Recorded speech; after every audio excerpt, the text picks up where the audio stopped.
O PPD nasceu e vejam o que entretanto conseguimos. Falaremos pouco da ideologia. Falaremos mesmo pouco de Abril. Não vamos encher a boca com Abril, nem com a democracia, mas vamos trabalhar modestamente para o realizar. Não é todos os dias que se sai do governo com o voto do eleitorado.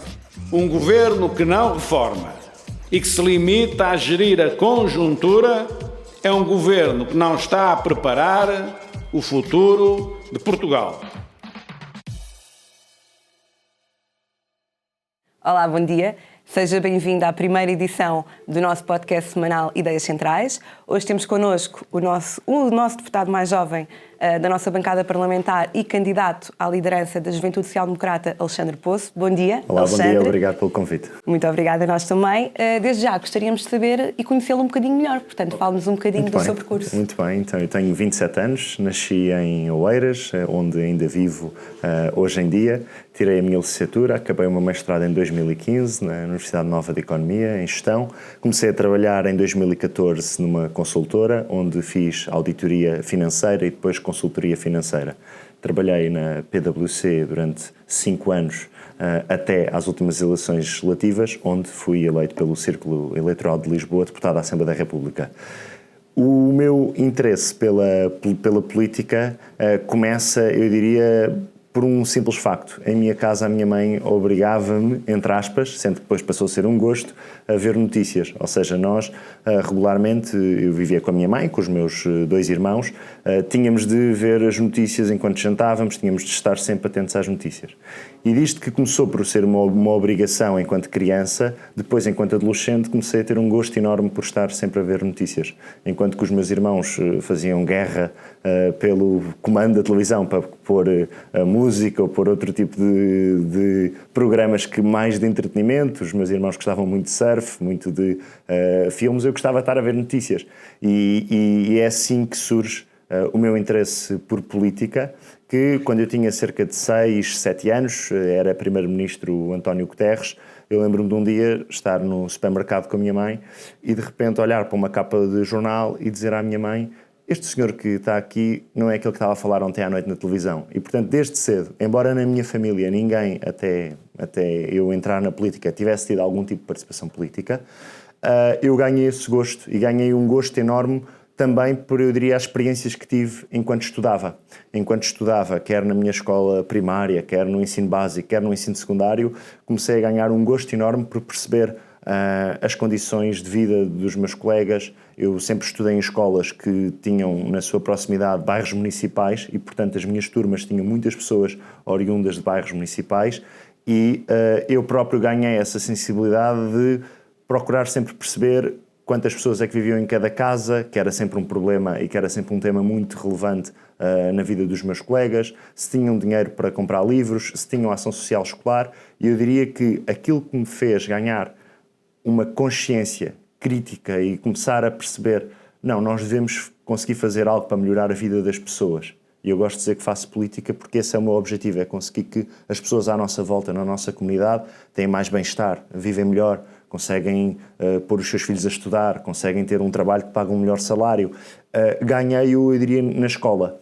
Em minha casa, embora a política não fosse um tema, não se discutia política, ganhei a percepção de ver notícias. E eu diria que esse é um percurso que faço até aos 15, 16 anos e que culmina com a entrada, na altura, na JSD, aos 17 anos, em 2009, portanto há mais de 10 anos, em que me dirigi à JSD do meu concelho, a JSD de Oeiras, para conseguir entrar e para conseguir começar a participar, como qualquer pessoa começa a participar, ir aos eventos, entromar-se nas reuniões, mas a escola, numa vertente daquilo que me deu a conhecer do mundo em redor, as experiências dos meus colegas, perceber que existe muita pobreza em Portugal. E se existia há 10, 15 anos, quando eu estava na escola, hoje ainda continua a ser uma realidade e nós, no nosso partido e na JSD, temos de continuar sempre a trabalhar para que as pessoas consigam subir na vida, para que as pessoas consigam ter os seus filhos a ter uma melhor vida com os pais e com os avós, e é isso que me deve, a mim, acreditar todos os dias que a nossa razão de existir é servir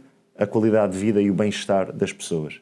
Gosto de dizer que faço política pela felicidade das pessoas, porque acredito que fazer política é às vezes complicado, discutimos temas muito técnicos, entramos em questões de pormenor sobre determinado setor, na educação, na agricultura, no ambiente, no emprego, na habitação, mas no fim do dia, aquilo que me move e aquilo que acredito que deve mover a JSD e o PSD é melhorar a qualidade de vida e o bem-estar dos portugueses, contribuindo-se assim para uma comunidade onde existe mais prosperidade, mais rendimento e, no fim do dia, mais felicidade. Alexandre, então podemos admitir que foi esse o verdadeiro motivo que o levou a entrar para a Juventude Social Democrata? Sim, portanto, quando eu estava ali com 13, 14, 15 anos, o meu interesse pelo mundo em redor começou a ganhar mais atenção para o que é que se passa no mundo político, tentar conhecer as organizações, neste caso de juventude dos partidos políticos, e percebi claramente por aquilo que li, obviamente, por aquilo que tive conhecimento, que para as minhas ideias e para aquilo que eu achava que era o melhor para o futuro do nosso país e da nossa comunidade, era aquilo que o PSD e que a JSD defendiam. E ainda hoje acredito que é assim. Ou seja, eu entrei há mais de 10 anos, portanto em 2009, com esta firme percepção de que nós podemos ter uma sociedade onde existe liberdade, iniciativa privada, onde nós gostamos das pessoas, queremos empresas, queremos investimento, mas também nunca deixamos ninguém ficar para trás. Nunca deixamos ninguém que não nasceu em condições de ter um berço que lhe proporcionou tudo na vida, fique para trás. E por isso também acreditamos muito no papel que o Estado tem a corrigir desigualdades, a tentar, ao fim e ao cabo, garantir que a política oferece a cada um o melhor para que a pessoa depois faça o seu caminho, garantindo igualdade de oportunidades à partida, como se costuma dizer, garantindo que a política serve para corrigir ou tentar diminuir as condições de berço de cada um, para que depois cada um, com o seu esforço, com o seu mérito, com o seu trabalho, faça o seu percurso de vida, que estude, que trabalhe, que tenha o seu projeto de vida, que construa o seu caminho de felicidade. E é esta crença muito forte, numa sociedade forte, mas numa resposta também que existe ao nível dos municípios, ao nível do Estado Central, ao nível do setor social, ao nível de todas as respostas sociais, que nós também garantimos assim que a sociedade é coesa, ou seja, e é esta riqueza que alguns dizem que é uma certa indefinição ideológica do PSD, eu acho que é esta riqueza, esta diversidade, esta capacidade de nós acreditarmos quer no melhor das pessoas, quer no seu sentido mais solidário e na construção de uma comunidade mais justa, que me faz ser militante da JSD, militante do PSD e faz-me acreditar que temos o melhor projeto para a minha geração, mas o melhor projeto também para o país. As juventudes partidárias da nossa sociedade são sempre um bocadinho mal vistas, na medida em que existe aquela percepção de que os jovens entram para as juventudes para quererem ser deputados e que não têm uma profissão associada. Tenho que perguntar, revê-se nesse perfil? Não me revejo no perfil, embora perceba porque é que na sociedade existe essa crença. Ou seja, não tenho uma visão corporativa e percebo porque é que na sociedade existe essa crença. Porque talvez alguns casos, algumas situações, e sabemos muitas vezes que no sistema mediático, na vida em geral, nós às vezes julgamos um bosque inteiro por uma ou duas árvores. Mas eu, daquilo que conheço da JSD, e falo da minha casa, falo da minha organização, eu sei que nós temos excelentes profissionais que estão a começar uma carreira profissional brilhante. Temos pessoas que estão a fazer licenciaturas, mestrados, doutoramentos, pessoas que estão a investir muito no seu percurso académico, pessoas que estão a investir muito no seu percurso profissional, mas que também dedicam algum tempo à atividade política. E é este discurso que nós temos de ser capazes de desconstruir. Ou seja, eu não dou o meu exemplo pessoal, porque foi, efetivamente, essa a experiência que tive. Antes de ser deputado, estudei, fiz uma licenciatura, um mestrado, trabalhei 5 anos e hoje tenho a sorte de ter sido eleito deputado, ainda jovem, deputado da JSD à Assembleia da República, que é uma honra, e digo que é uma honra enorme na minha vida ter conseguido ser eleito em 2019 para representar as novas gerações e a nossa comunidade como um todo. Mas também percebo que existe na sociedade portuguesa aquela crença de que as juventudes partidárias são futuros centros de emprego para as pessoas dos partidos. Ora, aquilo que nós temos de ser capazes é de, então, dar a conhecer os casos, dar a conhecer, bom, temos esta pessoa que tem este perfil, que é presidente de uma distrital, que é presidente de uma conselhia, que trabalha numa empresa, que estuda, que tem uma vida profissional e académica repleta. E hoje, a realidade que eu conheço da nossa JSD é esta a realidade. pessoas com um currículo fantástico, mas que depois também gostam de fazer política. E por isso aquilo que nos cabe a nós é conseguir demonstrar à sociedade que esta é a realidade. Que a realidade não é, eu diria, 99% de pessoas à procura de um emprego ou à procura de um percurso fácil para se safar na vida. A realidade é pessoas que conjugam uma boa carreira profissional ou um bom percurso académico com a atividade política. E eu penso que hoje também os jovens que estão na JSD sabem que, fruto talvez de 2, 3 décadas anteriores em que esse estigma era tão forte, sabem que também existe um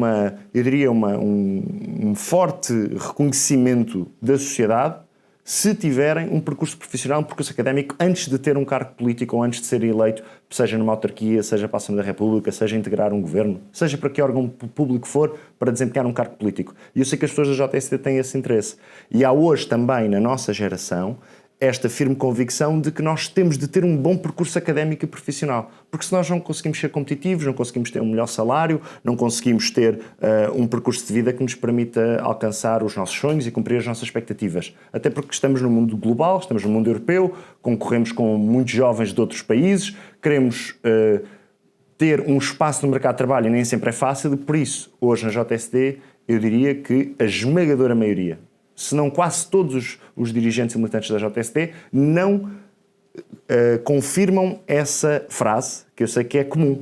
Às vezes também me faz alguma confusão esse raciocínio, que é, nós passamos o tempo a dizer que precisamos que a democracia se refresque, precisamos que a democracia tenha novas figuras, precisamos que a democracia tenha novos agentes, precisamos de novas caras. E estamos sempre a ver as mesmas pessoas dos anos 90 e dos anos 80, pessoas até, portanto eu nasci em 92, pessoas que já estavam na política quando eu nasci há 25, 30, 35 anos. Mas quando aparece alguém novo, a resposta é imediata, ok, está à procura de um emprego, está à procura de ser um boy do PSD, ou do PS, ou de que partido for. Ou seja, nós também temos de ser às vezes capazes de mostrar que o que é que então queremos? Se queremos refrescar o sistema, se queremos mais pessoas, se nós queremos garantir que a democracia também é feita com a nossa geração e que a nossa geração tem algo a dizer sobre aquelas que são as escolhas para os próximos 10, 15, 20, 30 anos, então também quando aparece um jovem não podemos colocar logo imediatamente o rótulo. Aqui, como tudo na vida, o melhor é conhecer. O que é que fizeram? E as pessoas serem transparentes, como é óbvio, nas redes sociais, não mentirem, não dizerem que têm mais formação do que aquela que não têm, não dizerem que têm um trabalho que não têm, serem transparentes, não terem problema em dizer qual é que é o seu percurso académico e profissional. E eu acredito que é desta forma que nós vamos conseguir garantir que as juventudes partidárias têm um maior respeito e uma maior credibilidade. Mas também não é só com base no percurso das pessoas que lá estão. Também é por aquilo que defendem, também é por aquilo que acreditam, também é por as bandeiras políticas que levantam, pela capacidade de chegar a mais pessoas, tanto nas redes sociais, como através das notícias, como da realidade concreta, em escolas, em faculdades. E esse é um trabalho que é nosso. Garantir que a credibilização das juventudes partidárias acontece não só pelo percurso de cada um, não só por aquilo que cada um faz e a vida de cada um, mas também aquilo que nós defendemos e as posições políticas que tomamos. E é aqui que eu penso que a JSD tem de ter essa capacidade. Tem de ter essa capacidade de garantir que não está ausente dos principais temas. Nós hoje andamos a discutir temas que são importantíssimos, que estão a polarizar às vezes a sociedade, que parece que quer no campo direito, quer no campo esquerdo, nós só temos radicais, extremistas. Nós só temos aqueles que querem imediatamente rasgar com o passado, que querem impor uma nova realidade, construir um homem novo, quer à esquerda, quer à direita. E a JSD é fundamental para ter aqui uma visão moderada, de bom senso, uma visão que diz, não, nós também há uma visão de bom senso sobre o futuro das alterações climáticas. Também há uma visão de bom senso quando falamos de acesso à habitação. Também há uma visão de bom senso quando falamos de como é que se garante o acesso ao ensino superior. Também há uma visão de bom senso quando abordamos o tema dos baixos salários da minha geração.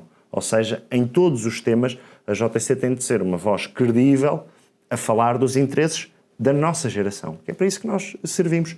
É para pensar no presente e no futuro das novas gerações. No presente, resolvendo os problemas, apresentando propostas muito concretas para os problemas que hoje caracterizam a nossa geração e as gerações mais novas do nosso país. Mas também a pensar no futuro. Eu gosto de dizer que quando tiver 50, 60 anos, eu espero que o país como um todo, e por isso também estou aqui para dar esse contributo, que o país como um todo olhe para as novas gerações dessa altura e veja que há mais oportunidades, que um jovem não sai de um curso profissional ou de um curso superior e tem um salário de 600, 650 euros, quando a média europeia é cerca de mais 1.000 euros de salário de entrada no mercado de trabalho. Que nós não sejamos o segundo país da Europa onde mais tarde os jovens saem de casa dos seus pais, autonomizam-se, conseguem constituir família, conseguem ter um filho se for esse o seu desejo. Ou seja, nós temos de construir também esse percurso a 20, 30 anos. E se há coisa que eu não gostava, era quando tiver mais 30 do que aqueles que tenho hoje, portanto, quando tiver 57 anos, pensar, bom, nada mudou. E as novas gerações do meu país estão basicamente com o mesmo tipo de oportunidades e com o mesmo tipo de dificuldades que tinham quando eu era jovem em 2020. E é nessa visão de futuro que eu penso que nós também temos de apostar. O Alexandre falou agora também na importância das redes sociais. E existe cada vez mais, por parte da nossa sociedade, e não só, mas na nossa sociedade, um grande afastamento dos jovens em relação à política e todas as questões relacionadas com tal. A que medida é que as redes sociais são importantes para promover uma certa aproximação dos jovens a todos estes problemas, e o que é que acha que nós, como sociedade, podemos fazer mais? Percebo o raciocínio, mas digo também que nas redes sociais é onde nós vemos mais vezes jovens não a falar de partidos, não a politizar do ponto de vista partidário os temas, mas onde vemos mais jovens a fazer uma partilha, a comentar algum assunto nacional que se relaciona direta ou indiretamente com política. Nós hoje assistimos muitos jovens que nas redes sociais tomam posições sobre o ambiente, sobre a cultura, sobre o racismo, sobre os baixos salários, sobre os recibos verdes. Ou seja, vemos jovens que abordam temas, que têm causas, que se envolvem no movimento associativo, que se envolvem em ONGs, que se envolvem em IPSS. E, portanto, eu penso que as redes sociais têm esse fator de nós percebermos, e funciona como uma montra, de nós percebermos que as preocupações dos jovens, mesmo que não sejam relacionadas com partidos, porque aí eu penso que há um trabalho que é difícil, mas que temos de fazer. A tentar, ou seja, é como um caminho que não tem fim, mas é um caminho que nós temos de percorrer, sempre. Procurar aproximar as pessoas dos partidos, porque não há democracia sem partidos. Mas aquilo que nós vemos nas redes sociais são jovens que, embora desligados da realidade partidária, embora não queiram muitas vezes envolver-se na realidade partidária, e aí a JST tem uma missão fundamental, dar-se a conhecer, dar a conhecer as suas propostas, dar a conhecer o seu contributo, dar a conhecer aquilo que faz nas autarquias, o que é que faz na Assembleia da República, o que é que faz por todo o país, norte a sul, nas regiões autónomas. Aí a JST tem um papel de aproximação, mas aquilo que também nós vemos nas redes sociais é um conjunto de temas que são disputados por jovens. As manifestações que nós tivemos recentemente, cerca do final do ano passado, obviamente que a pandemia agora veio afetar um pouco esse movimento, as manifestações em torno do clima, foram manifestações geradas por jovens, por adolescentes de 15, 16, 17 anos, que tiveram um forte impacto nas redes sociais e que as redes sociais também serviram para agregar mais pessoas. É ou não é uma preocupação política um jovem que exige que as políticas públicas do seu país e que as políticas públicas a nível global tenham em consideração o futuro dos oceanos, a redução dos plásticos, a sustentabilidade, a não poluição dos territórios e dos ecossistemas? Ou seja, existem preocupações. E é nessas preocupações que nós temos de entrar. Pior seria se não existisse qualquer preocupação. Agora, aquilo que nós vemos são jovens preocupados com algumas causas.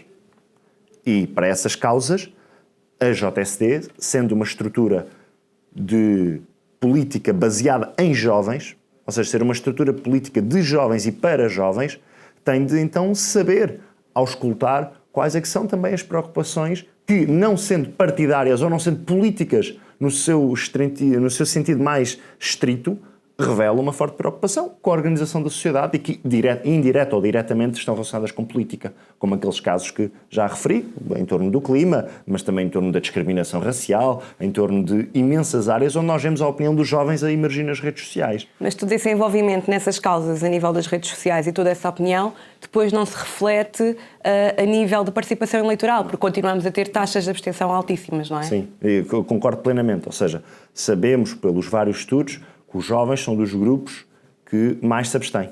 E que, portanto, são dos grupos etários que mais se abstêm. E é aqui que eu digo que nós, da preocupação com uma causa, da preocupação com um tema, é que nós, enquanto estrutura partidária, enquanto estrutura política, enquanto grupo de pessoas que quer organizar a sociedade e que tem uma visão para o futuro da sociedade, tem de conseguir capitalizar essa preocupação e esse descontentamento ou essa ambição de um futuro diferente. Vamos imaginar, se nós nunca na vida falarmos de ambiente, ou se nós nunca na vida falarmos de recibos verdes, que é um tema que preocupa muito os jovens, nós então estamos a dizer aos jovens que quando forem votar, a nossa escolha política, portanto a nossa opção política, neste caso o PSD, que é quem vai a votos, mas a JST, não tem um discurso para aquelas pessoas, não tem umas bandeiras, não tem nada para oferecer àquelas pessoas. E é essa a nossa preocupação. Garantir que nos temas que preocupam os jovens existe uma preocupação. Por exemplo, agora nós estamos meio de junho e quase a terminar o mês de junho, aliás, e temos uma preocupação enorme, que é como é que nós vamos conseguir organizar o próximo ano letivo. Exatamente. Ou seja, amanhã. Sim, mas já estou a pensar no próximo. Este é um ano letivo que, na história desta geração, será um ano letivo onde as pessoas perderam a aprendizagem. Vários estudos e vários relatórios indicam que só no período de verão, em circunstâncias normais, as crianças e os adolescentes, portanto os estudantes, perdem alguma aprendizagem só no verão. Só daqueles meses de verão em que estão afastados da escola. Agora vamos imaginar um período de 6 meses de contacto com a escola, os professores fizeram o seu melhor, as escolas fizeram o seu melhor, mas de contacto com a escola, mas de uma aprendizagem que não foi a aprendizagem regular.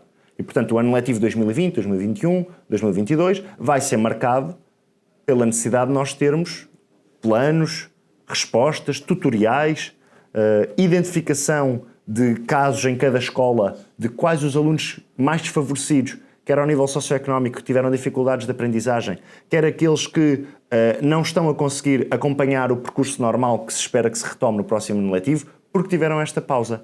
Ora, é aqui uma preocupação onde a JST tem de ter uma palavra.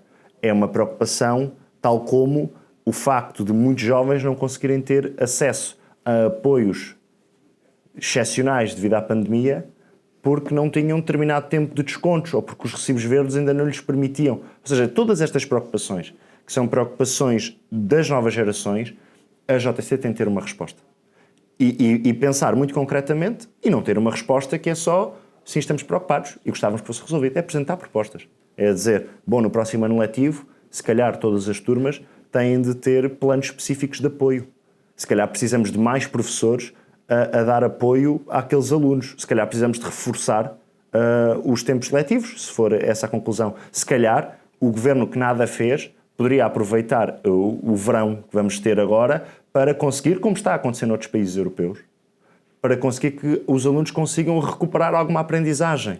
Que se conseguisse, obviamente que férias são férias, mas que se conseguisse de alguma forma começar a preparar um ano letivo 2020-2021, que será muito difícil, porque tivemos 6 meses em que a escola não funcionou como elevador social, porque as pessoas dos meios mais desfavorecidos perderam a possibilidade de ir à escola, e teve de ser, são as circunstâncias, mas que é um problema. A escola não funciona como elevador social, a escola não funciona, quando está fechada, também como um espaço para a aprendizagem. E é nesta visão que nós temos de apresentar as nossas propostas. Então podemos afirmar que o Governo poderia ter feito muito mais pelos nossos jovens? Sim, nesta fase o Governo está numa situação em que a narrativa é culpar os jovens pela pandemia. Depois encontramos casos e surtos em faixas etárias que não estão diretamente relacionadas com os jovens. Portanto, nós ainda não podemos, do ponto de vista estatístico, dizer que são os jovens que estão a causar esta dificuldade em baixar os números de novos casos. Mas também foi o Governo que não tem plano para 2020-2021 para o ano letivo, foi o governo que não tinha nenhuma radiografia de quais eram as necessidades informáticas das escolas, e assim que aconteceu a pandemia, que tentou perceber, mas quem teve a principal responsabilidade foram os municípios, de conseguir que as escolas tivessem computadores, tablets, routers, pacotes de dados para que as aulas à distância continuassem, e veja-se agora em que esta narrativa procura culpar os jovens, e eu acho que nós não podemos aceitar isso, porque basicamente o governo, quando tem muitos sucessos, procura chamá-los todos a si, e quando alguma coisa corre mal, é sempre a culpa de terceiros. Mas o governo também não tratou, por exemplo, de se garantir uma abertura faseada, com regras, com o distanciamento social que é exigido, por exemplo, de bares e espaços de diversão. E nós sabemos que se a discoteca está fechada, que se o bar está fechado, os jovens vão divertir-se por uma bomba de combustível ou vão divertir-se para a casa de amigos fazendo ajuntamentos maiores do que aqueles que seriam controláveis e permitidos se estivéssemos em espaços como estão os restaurantes, como estariam bares. Hoje o governo já veio admitir que se calhar poderia ter sido inteligente abrir os bares ou garantir que existia alguma oferta, porque há coisas que são da natureza humana que não dá para contrariar. Eu sou jovem, todos já fomos jovens, ou alguns ainda estão a ser, e sabemos bem que após um período de quarentena e de confinamento, aquilo que as pessoas mais querem é estar com os amigos, é estar novamente em vida social, e portanto estar novamente em vida social, se está tudo fechado, começam a pensar em opções. Praias, está bom tempo, ok. Quem tem a possibilidade, quem vive no litoral, praias. Quem não vive no litoral vai para uma bomba de combustível, vai para a casa dos amigos e juntam-se 20, 30 pessoas dentro de uma casa. Ou seja, porquê? Porque não existiu uma preocupação em garantir que se pensava, ok, vamos desconfinar as pessoas, há determinados grupos etários que têm comportamentos que são característicos. Vamos pensar, bom, não sabíamos que isto acontecia. O governo não pode dizer, não, eu não tinha conhecimento que os jovens se divertem e gostam de sair à noite. Eu acho que toda a gente sabe disso e, portanto, é uma realidade evidente. Portanto, se esta era a realidade evidente, se era um comportamento expectável assim que começasse o desconfinamento, então o governo devia-se ter antecipado. Mas talvez a preocupação tenha sido garantir que a final da Liga dos Campeões viesse para Lisboa e, portanto, se calhar não teve tempo de preparar o ano letivo, de fechar um plano concreto para como é que se desconfina praias, bares, discotecas, restaurantes. Se calhar a preocupação foi a UEFA e foi a Liga dos Campeões e estamos a ter o resultado que estamos a ter. Mas também não podemos aceitar a narrativa que culpa os jovens pelos números da pandemia. Porque isso também não é uma forma correta de se lidar com a sociedade. Porque nenhuma sociedade, quer do ponto de vista etário, quer do ponto de vista territorial, pode ser culpada pela pandemia. Como é óbvio, os comportamentos que não forem corretos, as autoridades de saúde pública, de segurança, devem agir. Mas não podemos criar um anátema sobre uma geração como sendo a culpada, porque isto, do ponto de vista social, pode ter efeitos gravíssimos. Ou seja, nós não conseguimos controlar aquilo que depois pode acontecer numa sociedade em que está um grupo etário ou está um grupo social a culpar outro. Ou seja, não é uma sociedade decente. Ou seja, uma sociedade que faz isto não é uma sociedade decente. E, portanto, nas situações em que existir incumprimento das regras, tem de se agir. Mas também pensar porque é que está a acontecer esse incumprimento. E será que não é uma falha? E é aí que eu penso que o governo, como, em primeiro lugar, gosta mais de fazer propaganda, gosta mais de se louvar dos sucessos e gosta sempre de encontrar um culpado quando algo corre mal. E as coisas correrem mal é normal. E estando numa pandemia era normal que algumas coisas corressem mal. Agora procura criar esta eu diria, grande narrativa que é culpar os jovens pelos números da pandemia não estarem a ser tão bons. E eu acho que isso nós não podemos aceitar. Sejamos jovens ou não sejamos jovens, não podemos aceitar, porque quem toma as decisões não são os jovens. Quem toma as decisões é quem está, é o Secretário de Estado da Educação, do Desporto e da Juventude, é o Ministro da Educação, é o Primeiro-Ministro. Eles é que tomam as decisões e, portanto, eles é que têm de ter respostas claras para cada setor de atividade e respostas claras para cada faixa etária. E agora também surge o contexto de uma festa ilegal. Eu confesso que não conheço o que é uma festa ilegal, o conceito faz-me alguma confusão, porque uma festa ilegal, eu diria que é algo que acho que a minha geração não compreende o que é uma festa ilegal. Se eu me juntar consigo e com 4 ou 5 amigos numa bomba de combustível, estarei numa festa ilegal? Eu não sei. Agora, aquilo que eu sei é, não estão permitidos ajuntamentos de mais de 10 pessoas. E pode ser em festa, pode não ser em festa. Exceto se forem do mesmo núcleo familiar. Exceto se forem do mesmo núcleo familiar. E, portanto, o conceito de ajuntamento de mais 10 pessoas, na área metropolitana de Lisboa, que é onde nós estamos, tem de ser cumprido. Agora, dava jeito que o Governo começasse a pensar que precisa de preparar, talvez, a abertura de alguns espaços para que as pessoas possam... Para não existirem esses ajustamentos. Para não existirem esses ajustamentos, porque senão, na minha geração, uma expressão, vai tudo fazer um botelhão para a bomba de combustível. Ou seja, e não pode ser esse o caminho, porque sabemos do risco que há de transmissão depois comunitária de um grande ajuntamento de pessoas. Muito bem. Alexandre, é o nosso candidato, é um dos nossos candidatos à Juventude Social Democrata e é também o nosso deputado mais jovem da nossa bancada parlamentar. Desde que é deputado, portanto, desde esta última legislatura, o que é que pode dizer que já fez pelos jovens portugueses ou que já tentou fazer pelos jovens portugueses? Muito bem. Tenho tido um trabalho mais especializado nas comissões em que estou e, portanto, destes meses de Parlamento, posso dizer que tenho procurado em várias áreas, seja o reforço da segurança na cidade universitária, seja respostas ao aumento do desemprego jovem, seja ideias que já entregámos, um projeto de resolução muito recente com várias propostas para preparar o ano letivo 2020-2021 no ensino superior, seja a falta de habitação e como é que está a execução dos planos de alojamento estudantil no ensino superior. Temos procurado, junto do Governo, resolver estes temas. E nestes meus primeiros meses de atividade, tenho tido a intervenção, quer nas comissões onde estou, mas do ponto de vista daquilo que é o interesse da minha geração, tenho tido um maior foco de atividade em tudo o que são temas do ensino superior, do emprego jovem, da habitação e depois, fruto da pandemia, com aquilo que está a acontecer nos últimos 3, 4 meses. E, portanto, esse tem sido o meu contributo, ou seja, um contributo muito de fazer uma oposição, mas uma oposição que visa que o Governo nos dê esclarecimentos. É regular a minha entrega de perguntas ao Governo para que o Governo dê esclarecimentos, para que o Governo que tem tantos planos diga como é que está a executar. O Governo tem um plano que visa criar camas, mais 12 mil camas no ensino superior. É o Plano Nacional do Alojamento do Ensino Superior. Nós temos pressionado o Governo para que nos diga quantas camas é que já construiu, quantas camas é que já vamos ter mais disponíveis para os estudantes para que não paguem preços proibitivos por um quarto quando querem estudar no ensino superior.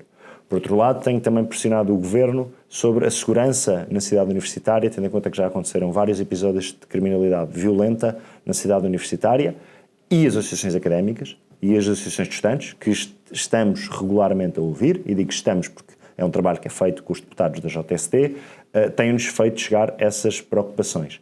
E nas várias áreas que afetam a vida de um jovem, educação, emprego, habitação, tem sido o meu foco. Ou seja, procurar apresentar perguntas e procurar apresentar preocupações nossas que queremos que sejam resolvidas. Preocupações muito concretas que queremos que sejam resolvidas.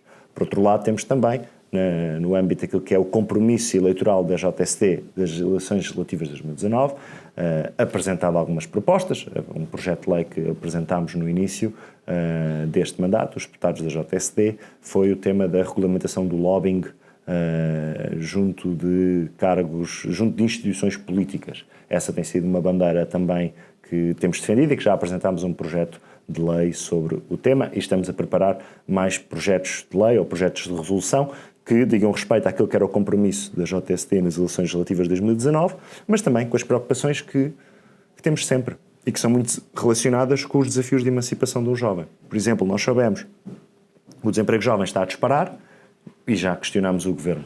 Nós apresentámos, no âmbito do orçamento suplementar, agora o orçamento retificativo que está em discussão na Assembleia da República neste momento, apresentámos algumas propostas e das propostas que são propostas de alteração do PSD, penso que são 15 propostas de alteração do PSD, há 2 propostas que são propostas feitas por nós pela JST. Em primeiro lugar, a criação de um regime excepcional para a atribuição de bolsas de estudo no ano letivo 2020-2021, porque a atribuição de uma bolsa de estudo acontece sempre com base no IRS do ano transato, portanto, neste caso seria 2019, E nós entendemos que há famílias que, entretanto, perderam rendimentos e precisamos, no ano letivo 2021, de um regime excepcional que consiga apanhar os 6 meses de rendimentos da família. Ou seja, que consiga garantir que quem tinha possibilidades em dezembro de 2019, quem tinha rendimentos em dezembro de 2019, mas, entretanto, fruto da situação da pandemia, perdeu rendimentos, não deixa de ter apoio, neste caso não deixa de ter uma bolsa de estudo para entrar no ensino superior, porque perdeu, o registro dos seus rendimentos era o registro de 2019. E, portanto, a nossa proposta, que faz parte de uma das propostas de alteração do PSD, é um contributo da JSD para essas propostas, que é para garantir que em 2020 e 2021, quem entra ou quem se candidata a uma bolsa de estudo, seja início de ensino superior, seja quem já está no ensino superior, tem a sua avaliação da sua situação económica e dos rendimentos da sua família com base numa realidade que é a realidade já dos primeiros meses de 2020 e não apenas com a realidade que era dos rendimentos de 2019, que sabemos que em muitos casos é totalmente diferente e que poderia se nada fosse feito. Portanto, apresentámos esse regime excepcional. Uma segunda proposta, que também está nas propostas de alteração que o PSD apresentou agora para o orçamento retificativo, que está em discussão e que vai ser aprovado, vai ser votado e em princípio será aprovado brevemente, trata-se de obrigar o Governo a publicar a evolução, do ponto de vista semestral, a publicar a evolução do número de camas que está a concluir e que está a disponibilizar a mais no ensino superior. São duas propostas que eu penso que são muito importantes, uma relacionada com as bolsas de estudo, outra relacionada, esta não tem impacto financeiro, é apenas obrigar o Governo a que de 6 em 6 meses faça uma publicitação das camas que já construiu ou da concretização do Plano Nacional do Alojamento Superior, que se propõe, do Governo Socialista, a ter mais 12 mil camas nos próximos anos. E, portanto, nós precisamos de, primeiro, conhecer estes dados, até para depois conseguir apresentar mais propostas num tema que é importantíssimo e que afasta muitos jovens do ensino superior, que é o custo do alojamento. No caso das bolsas de estudo, estamos muito preocupados com a situação em que muitos jovens poderiam perder a bolsa de estudo porque tinham rendimentos que eram suficientes ou que não lhes davam condições para ter uma bolsa de estudo, mas que, entretanto, a sua situação económica e, portanto, nós precisamos da fotografia dos rendimentos de uma família a considerar este período de pandemia, quando sabemos que, habitualmente, o que conta é o IRS do ano transato. E, portanto, essa é também uma proposta da JSD que eu penso que demonstra esta nossa preocupação. Garantir que ninguém fica para trás. Garantir que quem precisa de uma bolsa de estudo tem.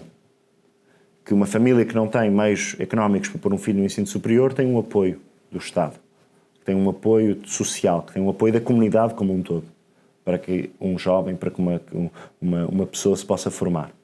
E, por outro lado, para que evitar uma situação em que os custos do alojamento prejudicavam e retiravam pessoas do ensino superior, porque os pais não conseguem pagar um quarto ou pagar uma cama a 350, 400 euros.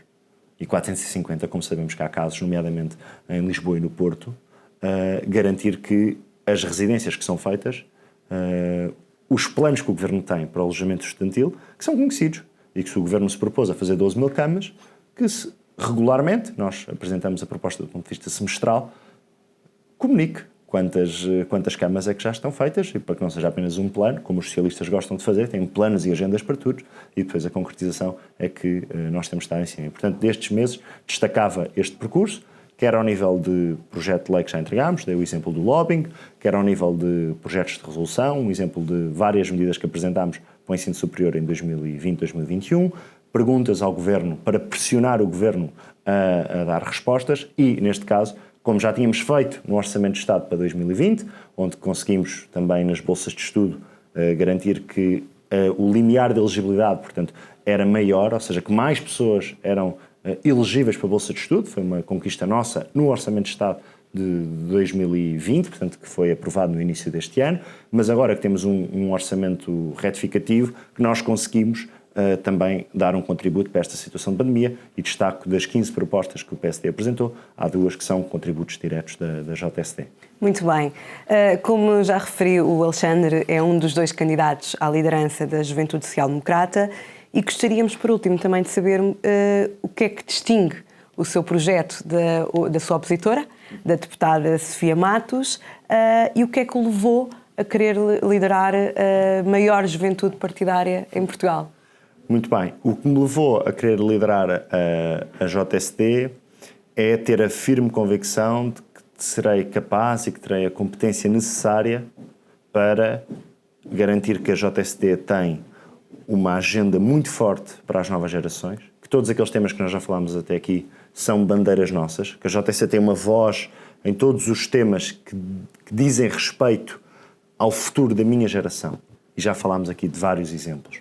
E, portanto, a JSD comigo terá uma agenda muito forte em todos os temas e todas as preocupações da vida de uma pessoa. Tudo aquilo que afeta o seu projeto de felicidade, o seu projeto de vida, a JSD terá uma voz e terá essa capacidade. Em segundo lugar, acredito também que comigo a JSD terá uma resposta muito forte no âmbito das autárquicas de 2021, onde vamos estar a ajudar o PSD, mas primeiro a capacitar os nossos futuros autarcas, os nossos dirigentes, os nossos militantes, para estar da melhor forma possível ao lado do PSD em 2020 e 2021, quando forem as autárquicas do próximo ano. E em terceiro lugar, também irei operar uma verdadeira revolução dentro da JSD do ponto de vista digital, do ponto de vista da organização. A JSD precisa se modernizar, a JSD precisa de se abrir, precisa de se tornar mais digital, precisa de se tornar mais ágil e, por isso, acredito que tenho prioridades muito concretas. Uma prioridade política clara, uma agenda para as novas gerações, uma agenda que respeite aquele que é a nossa visão de bem-estar, de felicidade e do projeto de vida de cada um e que é ainda mais relevante em resultado da situação de pandemia que atravessamos. Em segundo lugar, uma prioridade eleitoral muito concreta, autárquicas 2021.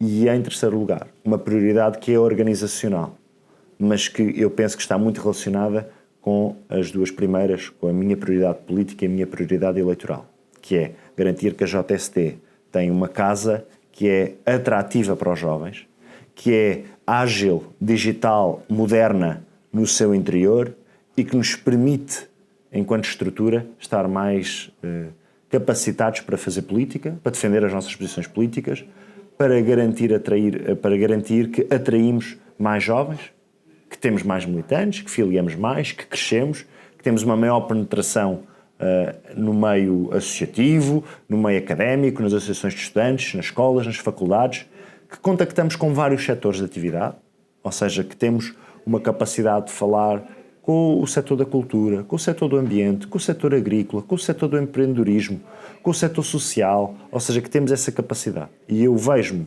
muito capaz de fazer essa tarefa. É uma tarefa que é difícil, que quer honrar o percurso da JSD, das suas lideranças passadas, ou seja, de garantir que a JSD tem no futuro uma liderança que sabe para onde é que quer ir.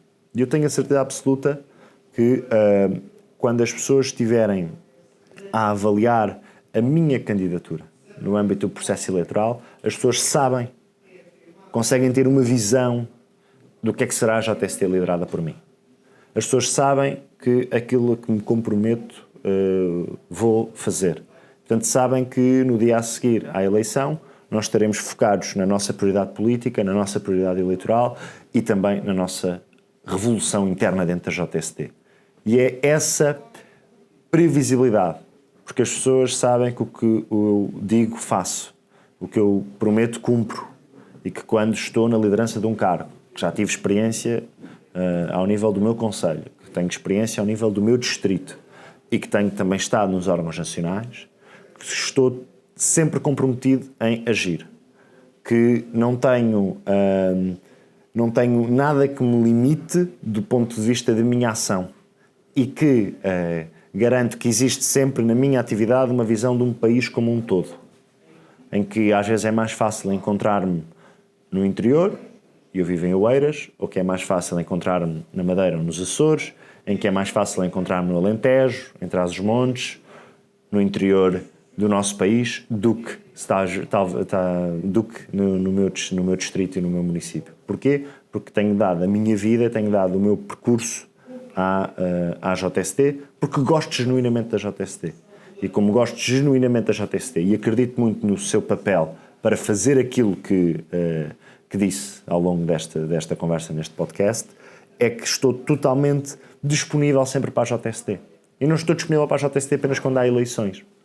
Há sítios do país onde gosto e vou regularmente, quer haja eleições, quer não haja eleições. Portanto, essa disponibilidade, eu penso também as pessoas reconhecem em mim. Reconhecem, penso que trabalho, competência, e comigo eu sei que as pessoas olham para o futuro da JST e sabem o que é que será o futuro da JST.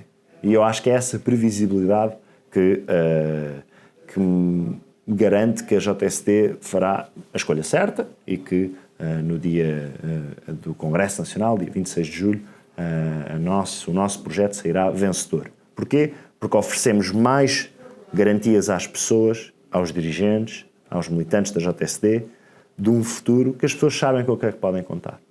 Não vão escolher sem saber para onde é que vão. E as pessoas, eu penso que nisso reconhecem valor no projeto que estamos a apresentar e na candidatura que lidero aos órgãos nacionais. Alexandre, muito obrigada pela sua disponibilidade e por estar presente nesta primeira edição do nosso podcast Ideias Centrais. E para a semana teremos então a sua opositora, a Sofia Matos, a outra candidata à liderança da JST. Muito obrigada. Obrigado. O PPD nasceu e vejam o que entretanto conseguimos. Falaremos pouco da ideologia. Falaremos mesmo pouco de Abril. Não vamos encher a boca com Abril, nem com a democracia, mas vamos trabalhar modestamente para o realizar. Não é todos os dias que se sai do governo com o voto do eleitorado. Um governo que não reforma e que se limita a gerir a conjuntura é um governo que não está a preparar o futuro de Portugal.